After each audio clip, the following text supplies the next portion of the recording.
Here's some random Xenoblade facts. Human Fiora and Mechon Fiora are actually Using two entirely separate models. It also share the exact same outfit. Mechon Fiora is taller and notably bulked up. This is hard to see on her regular version, but in Eternal Model sees two Fioras wearing the same outfit, but one is technically her Mechon version and the other is her pre-Colony 9 attack version. However, not only are they two separate models, but they're also treated as separate characters. Despite their similar builds and near identical skill trees, the unlockable 2 only accessible in her Mechon form, you could even say her pre-Colony 9 attack design is a temporary parallel character as well. This can be easily seen if you level up Mecha Fiora to level 99 and then go to New Game Plus. Hom's Fiora will be the same level as she was when she died in the first playthrough, not related to Mechon Fiora at all. There is a unused playable character named Lambert in a Japanese version of Xenoblade Chronicles 1. He has various animations for battle sequences as well as running, walking, and jumping animations for movement outside of battle. This model's file name is PC2 because PC stands for playable character in the game.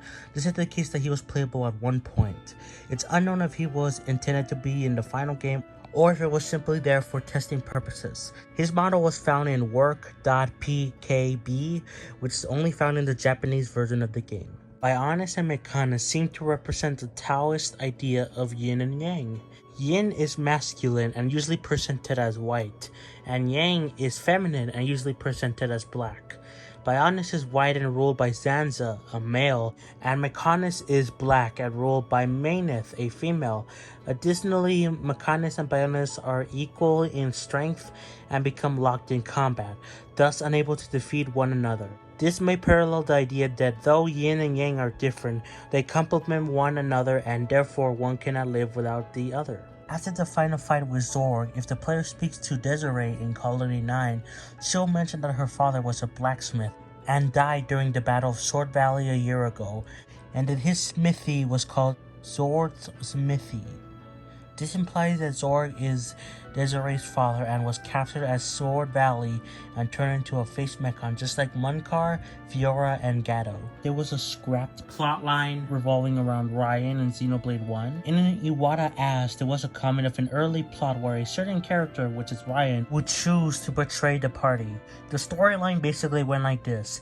After Ryan loses Charlotte, he tries to go back in time to change the future.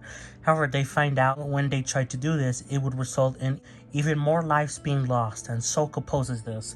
In the end, Soak uses the Bionis' power, and Ryan gains the Mechonis' power, and they battle it out to decide who gets to decide the future. As you can see, this is quite different from the storyline we got. Asked why this wasn't used, Takahashi said that it would be sad for a friend that was with you the whole journey to betray you at the very end. The original Xenoblade Chronicles on the Wii was originally going to be titled Minato Beginning of the World. It was not intended as an entry into the Xeno series. The original title was last shown at E3 2009, where it was stated the game was named after the protagonist's sword, Minato. In 2010, however, it was renamed Xenoblade Chronicles in honor of Tetsuya Takahashi, the director of the Xenoblade Chronicles series and the creator of the Xeno series, by Nintendo themselves, as stated by Satoru Iwata in an interview. There was a lot more backstory involving the Aegis War 5 centuries ago in Xenoblade 2, which was initially conceived early on in development, only to be put aside due to budget and time constraints. When Nintendo signed off on some DLC content, however, this cut backstory was expanded upon and made into a new playable story campaign known as Torna the Golden Country. Heck, it was even big enough to warrant a separate physical release. According to Tetsuya Takahashi in an interview, the developers had struggles on Xenoblade 2 because some of their team were moved over to work on other projects, such as The Legend of Zelda Breath of the Wild, explaining the bugs and memory issues the game previously had at launch, before they were managed to get fixed later through patches, as well as the heavy reliance on guest artists to create rare blades in the game. In the final game of Xenoblade 2, there are transcripts associated with Pyra and Mithra's unvoiced lines in the final cutscene of the game. There are two sets, one in which Pyra and Mithra say "Hello Rex," and one where Pyra and Mithra introduce themselves. The premise of both types of subtitles implies that there was an alternate ending plan where Pyra and Mithra return but have lost their memories. Which, thanks to Xenoblade 3, it's likely that these original plans have fallen through, as it appears that they remember who they are after they come back in the final cutscene. A concept sketch of a character called Rena Sakuraba can be found in Xenoblade X's art book, The Secret File. The caption accompanying the sketch implies that she was intended to have been the original protagonist before the decision to have a fully customizable protagonist to accommodate the online aspects of the game. In earlier versions of Xenoblade 2, there was a code that could be activated in the game, likely a leftover from debug testing, that could instantly kill the characters by holding ZL, ZR, LR, X, and D-pad down for around 5 seconds. It could also be activated in the middle of cutscenes or while talking to NPCs. This code was later removed in version 2.1.0 of the game. When Noah uses Unlimited Sword in Xenoblade 3, he is technically a whole new class for the duration of the art. Notable skills for the class change include critical recharge for arts in the attacker form, and being the only class to actually give invulnerability to other party members without the usage of Resident Flag by reviving them in the healer form. This means any skills you have on Noah in his original class before he transforms to a limited sword get changed over, and you do not gain any experience towards your current class, but do get experience towards Noah's class. During the initial tutorials of Xenoblade 1, where you control Dunban in the Battle of Sword Valley, they actually feature Dunban wielding the Minato 2 instead of Minato 1. This is present in all versions of Xenoblade Chronicles, including Definitive Edition on the Nintendo Switch. In Xenoblade 1 on the Wii, there is an unused area of the game for the Bionic's left shoulder. It is unknown why it went unused, but it can be seen in a few cutscenes, most notably in the cutscene after defeating the final boss. However, the area was later brought back in Xenoblade Chronicles Definitive Edition for the Nintendo Switch in 2020 as an area for Definitive Edition's epilogue story, Future Connected. The word Monado actually comes from the ancient Greek word monad, which means unique, one and only. The fact that Shulk and only him could properly wield the Monado, having even his own will for life, shows the reason behind the blade's name in the game. Mio's name in Xenoblade 3 actually has a lot of symbolism behind it. Not only is her name a pun on the word meow that cats usually make, but her name also means cherry blossom and beautiful. Cherry blossoms are a symbolic flower of the spring, a time of revival and the fleeting nature of life. Their life is very short. Mio, despite her short life, finds treasure in it and accepts her inevitable and gracefully, just like cherry blossoms do in our real world. In Xenoblade 1, the giants were the first civilized race on Bionis. Some known giants are Argalus, Eagle's best friend, and Dixon. In a side quest of the game, it is revealed that the giants were actually in constant battles with the white spiders. However, one day, a soothsayer arrived and exterminated the majority of the white spider race. Though the soothsayer died unexpectedly early, and thus the rest of the white spiders obliterated the giant race, leaving only a few to survive, such as Dixon. In Xenoblade 1, the entity inside Shulk is actually hinted at very early on in the game, much before Makana's core. In the scene where Ryan and Shulk talk about taking revenge for Fiora's death, Shulk describes himself as having two versions of himself in his head. One of those voices is telling him to kill all the Mechon. Moreover, Ryan notes that this is unlike Shulk. This is because that was the voice of Zanza telling Shulk what to do so he can succeed in his plan. In Xenoblade 1, the debris falling from the sky when Shulk and Fiora are in Outlook Park comes from Colony 6 being attacked at that moment. When you go to the splintered path at Colony 6 and look down at the Bionis' lower leg, you can see Colony 9, proving that Colony 6 is pretty much right above it. The fact that Colony 9 has a debris siren and have the anti-air batteries ready to shoot the debris further shows that Colony 6 being attacked is a regular occurrence. In Xenoblade 2, it is possible to get out of bounds in Temperanza into the massive barren wasteland north of the game's map. This giant stretch of land is fully rendered and has collision detection, allowing you to walk as far as you want.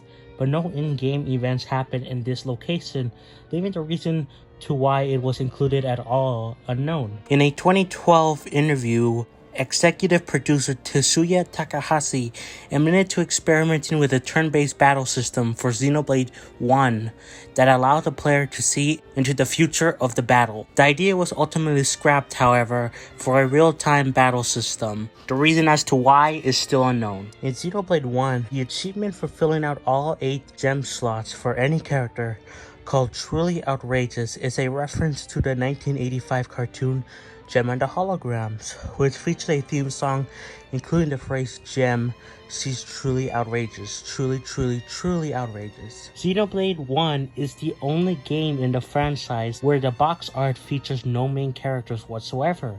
Every other game in the Xenoblade series, including DLC and expansions, has at least 2 major party members on the cover. Now, please note, this is not including alternative cover art. While they are official artwork, they are not technically the proper cover art of the games. During the final battle between Z and the party in Xenoblade 3, you can actually make out faces of souls with an origin floating around in the background. Not only that, but the game actually clarifies Z as a human character, so if you were to use Unleash Lucky 7, Noah uses the blunt side of it as if he was engaging Agnian or Kevis soldiers. What this means is that Noah uses the sharp end against all Mobius except for Z in both his human form and true form. It is unknown why, considering how careful they were to include the detail of Noah flipping the sword around, however. In Xenoblade 3 Future Redeemed, there is a super boss called Goldheart the Eternal. What's particularly interesting is that this is the only Xenoblade X styled unique monster name in the mainline series. In Xenoblade 1, Dixon has 2 unused callouts for Melia and Ricky when he temporarily joins the party, despite the fact that neither Melia or Ricky can be in the party with Dixon at the same time. Strangely, these 2 lines aren't present in the Japanese release. Matthew in Xenoblade 3 Future Redeemed shares his resting animation in fights with Fei Fong Wong from Xenogears, as well as his bed posture, as Fei also enjoys lying with his head on his elbow. The achievement for successfully completing your first trade with someone in Xenoblade 1 is called Equivalent Exchange. This is most likely a reference to Full Metal Alchemist and alchemy's first law of equivalent exchange, which states that to obtain something of equal value must be lost. 2 attacks that Ricky can learn in Xenoblade 1 include Freezenate and Burnate.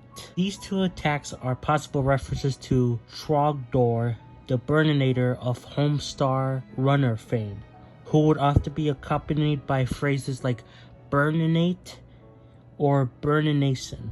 This was likely added in by the localization team. Remember the Arachno Queen you fought in Tavantha Cave on your first playthrough in Xenoblade 1?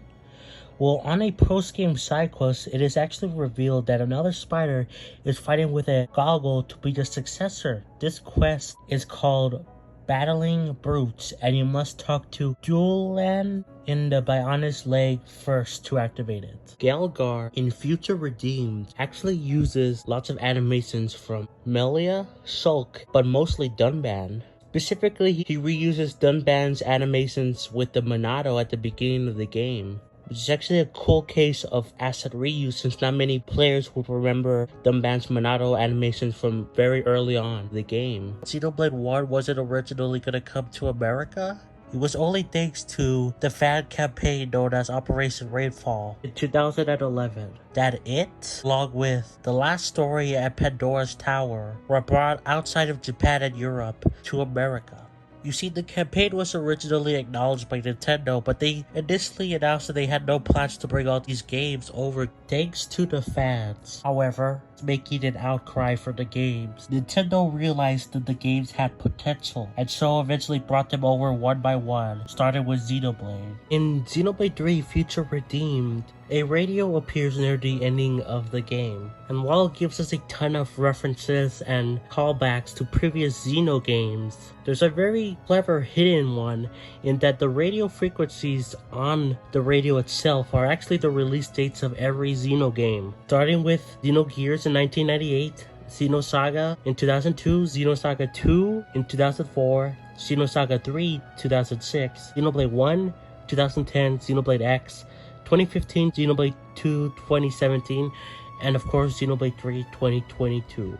But what's even more clever is the fact that the needle sitting between Xenogears and Xenosaga likely references Monolith Soft's creation. Out of all the Xeno games, Xenoblade X actually has the most vocal songs, with about 11 different tracks in its game. Most of the other Xeno games have between 1 and 3 vocal songs, with the second game with the highest amount of vocal songs being Xenoblade 2 with technically 4 vocal songs. When you finally reach the top of the world tree at the end of Xenoblade 2, it's called the first low orbit station in the game, but its actual name is Radamuthus,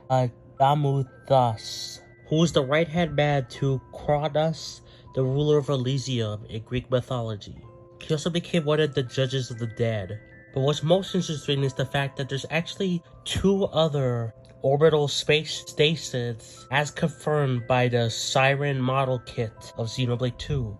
The other 2 stations are called Ararchus and Minos, which likely references the name of the other 2 judges of the dead. In a heart-to-heart called A Gift for a Loved One in Xenoblade 1 between Dunban and Sharla at Aerith Sea, Dunban states that Soak's diet is not healthy as he dislikes vegetables. He eats the vegetables Fiora cooks him without complaining though, because he is too embarrassed to admit that he does not like them to her. In spite of collectibles in the vegetables category being Soak's least favorite food in Xenoblade 1, with some of them lowering his affinity as much as 18 points, in Xenoblade 2, one of his favorite pouch items is Adam's Super Cakes, and one of his favorite categories is veggies. When Alphys fights alongside Sulk temporarily to fight the Pura Telethia, some of Alphys's battle quotes allude to his identity as a computer by his referencing famous science fiction quotes. When an art is used, he can say resistance is futile.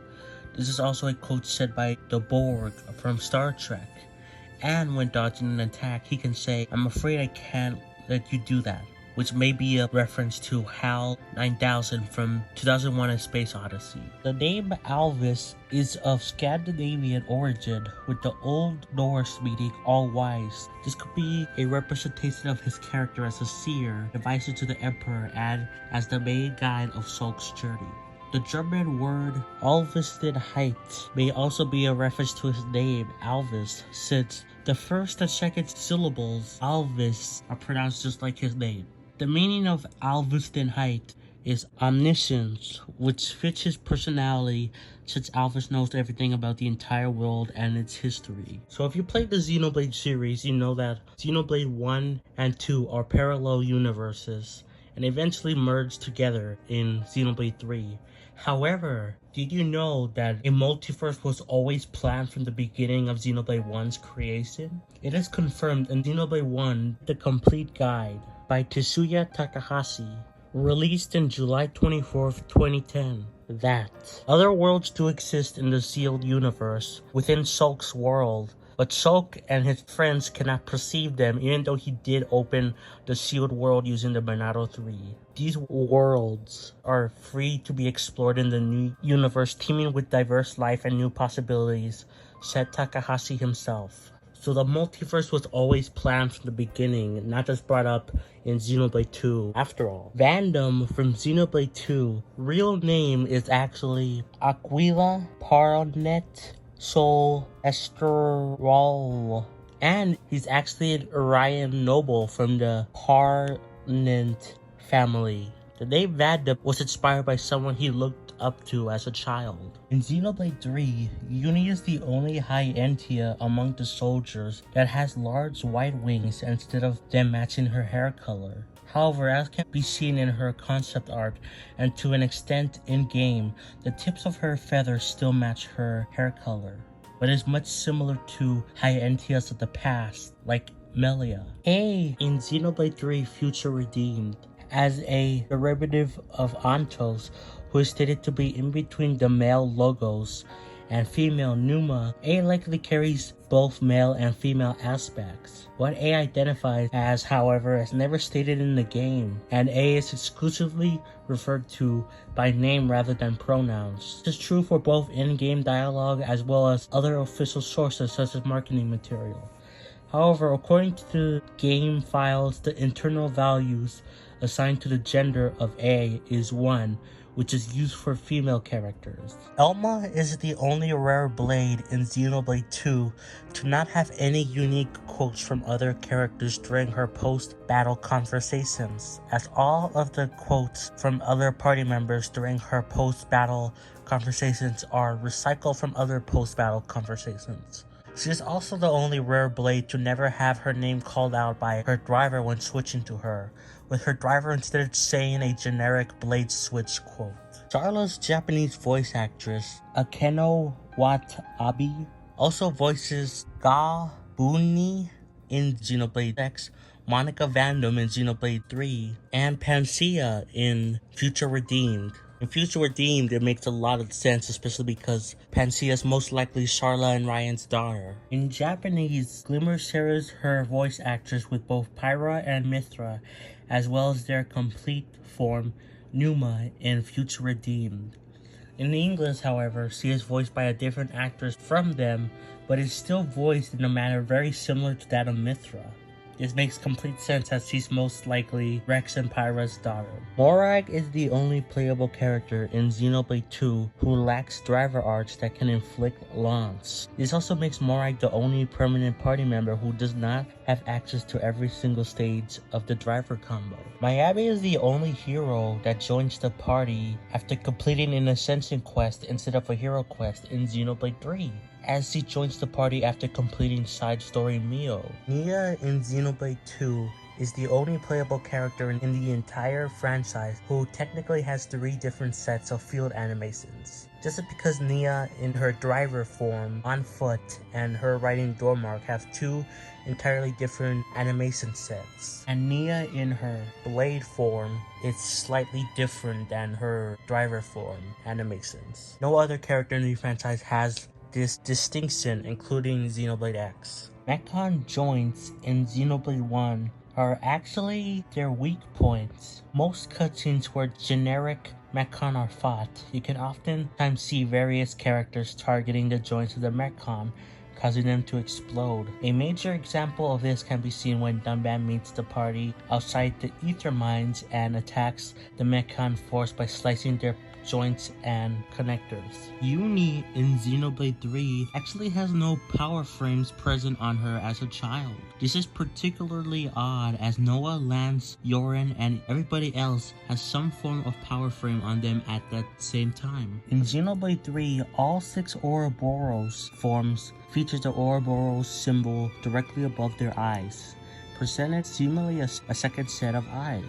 This is best seen with free camera mods, but can be spotted with a keen eye naturally in-game. During her Ascension quest in Xenoblade 3, Nia is humming Drifting Soul in Japanese. What's strange though is in the English release, she instead hums the Torgoth song instead. In Xenoblade 3, it seems like Numine and Yorin were gonna play a larger part of the story to some extent, as along with Mwamba, they have an entire chain attack portrait dedicated to them. However, Mwamba's is the only one that has him fully modeled. But not only that, but Yorin and Numine's weapon icons were found in the game's files as well. In Xenoblade 2, even though Poppy is not a real blade, she can still be affected by ether disrupting mechanisms like in Gembu's prison, just like real blades. If no arts are used, she can keep ether reserves via her furnace. Despite this, though, she's still unaffected by the spirit Crucible Elif strangely. In the quest Napon Doubloons Ahoy, it is revealed that Azurta once had a girlfriend and took out a loan of 1 million G from the Frithrum Trade Guild chairman to satisfy her. This is chronologically first mentioned in the quest Azurta SOS, where Tarth mentions Azurta's large hoard of money. Azurta avoids fighting a 10x Exkido, and Minoff deduces it must have something to do with a woman. This is mentioned again in the quest 100k in the red, where a Frithrum Trade Guild member attempts to satisfy a loan for 1 million G. Alvarez's design and character in Xenoblade 1 bear a close resemblance to Chaos and William in Xenosaga. His removal of the Solidium Telethia in the High Entia Tomb and his early fog-shrouded appearance in Soulstream both directly parallel two scenes of Chaos. And Elma opens the player character's pod in Xenoblade X. She types a 16-character password. Many fans believe this to be the phrase, "You shall be as gods." It's similar to the phrase, "Ye shall be as gods" from the Bible, which is featured heavily in both Xenogears and Xenosaga. In Xenoblade 2, specials are actually internally named Death Blows, which is most likely a reference to Xenogears. In 2017, during a Nintendo Treehouse showcase of Xenoblade 2, a unique monster named Rambunchuous Valcrarl is seen in Gormont. This monster does not appear anywhere in the final game, however. It is still unknown why it was cut to this day. Malos from Xenoblade 2's Japanese name is Metsu. It is taken from the kanji Metsu, which means destruction or ruin. His English name comes from Malos, simply meaning bad, plural, in Latin/Spanish. As such, his name was changed to Malos in Spanish translations of the game. Entia and Blades are the only species who are affected by ether levels in the local atmosphere in a substantial way. Humans like Gormati, Urian, Odranian, Homs, etc. and Napon are barely affected and more so struggle with the increase or decrease of oxygen in the air. Despite both of them only being in the party briefly and being unable to use pouch items, within Xenoblade 2's code, Jin and Malos have favorite items defined. Jin likes stable foods and seafood, with his favorite items being oyster stir-fry and a Milradian Titan. And Malos likes desserts and art, with his favorite items being an oxtail and Argentum noodle soup. While Jin later becomes fully playable in the game's prequel, Torn at the Golden Country, his favorite items were changed. However, several of Lin's outfits in Xenoblade X were actually altered in versions of the game released outside of Japan to be less revealing and presumably to avoid controversy given Lin's age being 13. Along with this, however, the bust slider option for the female custom character, which is located alongside the height slider in the Japanese version, was removed from the international version of the game for unknown reasons. In Xenoblade X, the audio track for the cutscene where Cross enters New LA for the first time is actually duplicated in the files, both of these having an M and F suffix attached to them. Nobody who talks during the cutscene brings up anything that will be gender specific, however, hence both the audio tracks are identical. These two audio tracks are stored in a directory inside the game's ev.cpk file alongside the streams for several other cutscenes. The only other audio tracks which have these suffixes are the ones used for the cutscene in Oblivia where Cross finds out they're a mimosum, with these two referencing to Cross with either male or female pronouns respectively. In Xenoblade X, within the game's code, every enemy in the game actually has references in their animation files for being bounded by a scale. Even enemies that are too small to be bounded by scales, such as Ga Buddy and Go Ita.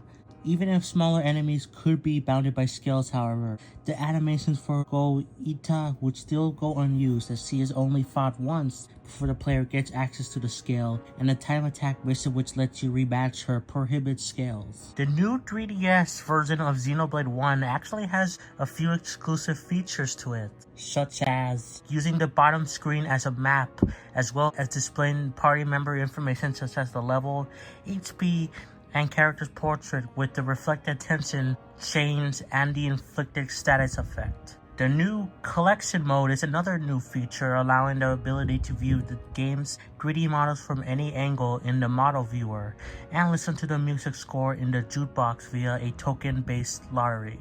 And the last new feature being the ability to use a Sulk amiibo that can be scanned daily to unlock 21 tokens each week, or 3 tokens per day. In both the English and Japanese versions of Xenoblade 2, the Kingdom of Tantal/Luxorua is the only nation which is not named after the titan it belongs to, as Gembu has the same name in both languages. The codename for Xenoblade 1 was Big Folk, in reference to the Bionis and Mechonis. When Monolithsoft ported Xenoblade to the new 3DS, they gave the game the codename of Small Folk. Xenoblade 2 and 3 continued this trend by just adding a number after Big Folk, while Xenoblade X actually has the codename Space Travel, to show how different it is from the rest of the series. Nappan may actually be inspired by Choo Choo, a party member character in Xenogears, most notably due to their plussy bodies, large ears, and whimsical mannerisms. The Nappan are the only race in Xenoblade 1 not to have an antagonist fought as a boss character, contrary to other races in the main story of the game. For example, the mechanized Homs Mudcar, the High Entia Tyrea, and the Machina Eagle. However, Banna, who is a Nappan, is fought as a quest exclusive enemy, either being Frenzied Banna in Xenoblade 1 or Diabolical Banna in Future Connected. Ontos, Numa, and Logos cores on the Trinity processor all have Bible verses from the Book of Proverbs inscribed on them. They are 3:13 for Ontos, 10:12 for Logos, and 4:18 for Numa. According to Xenoblade 3's credits, as well as the booklet included with the Xenoblade 3 original soundtrack, Noah's flute is called Sisin no Fu, and Mio's flute is called Kisin no Fu. These mean the flute of the holy god and the flute of the praying god respectively. Xenoblade X is the only one of the 4 Xenoblade games so far to not include an option for the original Japanese voice acting within its English release. Xenoblade 1 on the 3DS also excludes the Japanese voices, but it is present in the Wii and Switch versions of the game. In order to get N's outfit in Xenoblade 3, you need 7 7-star medals, which cost 77 gold Nappan coins. This adds up to 539. This could be a coincidence since Xenoblade 3 really likes the number 7, but 539 is also the number Rex gave as his driver registration number in Xenoblade 2. Spirit number 539 each is last from the Pokemon series and Smash Ultimate. The number of days since Xenoblade 3 released when the new update came out this past January that added the N and M outfits, and its significance in the Bible is that it's an angel number used as a sign to use your creativity in meaningful ways. In Xenoblade 2, every Monado art symbol from Xenoblade 1 can actually be seen during gameplay except in Sans. The symbols for Purge, Cyclone, and Buster appear when Sulk uses them as his blade specials. The symbol for Speed appears during Sulk's level 4 special, Monado Unbound. The symbol for Shield appears when Rex or Zeke use their driver art of the same name, and the symbols for Armor Buster, Cyclone, and Eater appear on Malos' Aegis sword when he uses them, but are slightly different. Additionally, every Minato symbol seen in Xenoblade 1, plus the symbol for rage, is present within Xenoblade 2's files, including the original versions of the symbols displayed on Malos' Aegis sword. Outside of New Game Plus, Aegeon and Rock are the only legendary blades that can be sent away on Merc missions, and the only ones that can be freely disengaged from the party. They are also the only legendary blades that are obtained through bonding with core crystals, and the only legendary blades in Xenoblade 2 to not appear in Xenoblade 3, Future Redeemed, or Smash Ultimate in any way. However, unlike Rock, Aegeon appears in Pyra and Mithra's fighter reveal trailer for Smash Ultimate, appearing alongside Niall. They are also the only legendary blades to not receive any DLC alternate costumes. In Xenoblade 2, Rex and Vandam's driver arts, when equipped with Rock, share the same effects, with the exception of Wing Smash and Muscle Uppercut, which inflicts smash and launch respectively. In Xenoblade 2, while Numa's chip is not normally changeable, she can be glitched out of the initial battle where she is obtained, where her core chip can be changed. It cannot be changed back to the tertiary sword once changed, however. Rex is the only protagonist in the main Xenoblade trilogy who is never absent from the party at any point of his game's story. Sulk is absent a couple of times in Xenoblade 1, while Noah is absent during the short sections in which you play as the Agnian party in Xenoblade 3. In Smash Ultimate, Rex is the only spirit in the World of Light story mode whose spirit battle stage is affected by whether or not the player has DLC, in this case if one owns the Pyra/Mithra pack. In the original Japanese version of Xenoblade X, several party members were actually paid DLC, unlike the international release. Characters such as HB, Yelv, Alexa, and Bose. They were about $4 a piece. This is why none of them are required to raise the game's completion rate. In Xenoblade 3 Future Redeemed, during the flashback scene at the start of Chapter 2, the city children request that Niall play songs on the piano for them that she has played for them before. The songs mentioned by the children are Galar Plain from Xenoblade 1, and The Tomorrow With You and Bringer of Chaos Ultimate from Xenoblade 2. Xenoblade X has a collectible item known as the Jet Turtle. It is a clear reference to the popular kaiju film series Gamera the Giant Monster. In these films, the titular Gamera is able to fly using jet streams from the holes in his shell. In Xenoblade 3, Gray may be one of the houseless citizens who cannot trace their ancestry back to any of the founders, as he is notably the only citizen whose eye patch lacks any house symbol, and which house he belongs to is never mentioned. Of course, this could also be a developer oversight.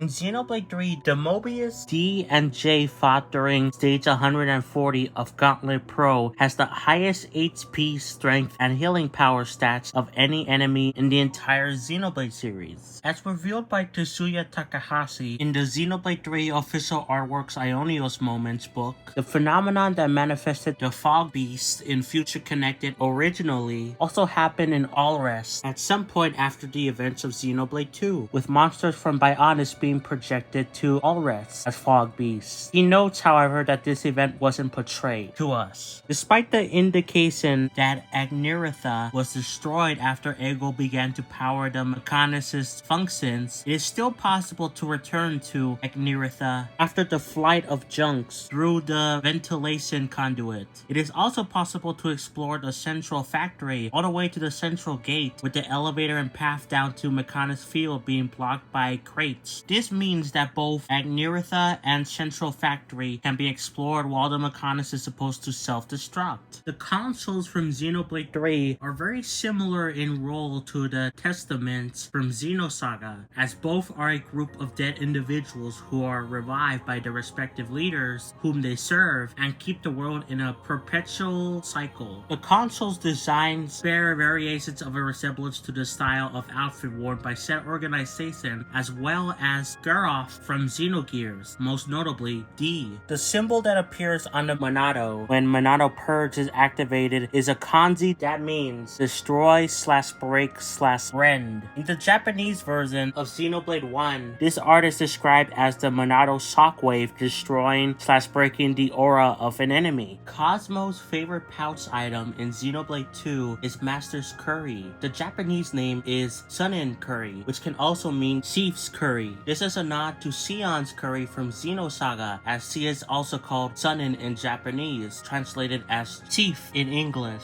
In the indie dungeon crawling game Nobody Saves the World, the Monado from Xenoblade 1 can be seen alongside several other iconic swords in gaming all across a wall. The French localization of Xenoblade 1 Future Connected is the only Western version of the game that doesn't spell Galgar with an apostrophe.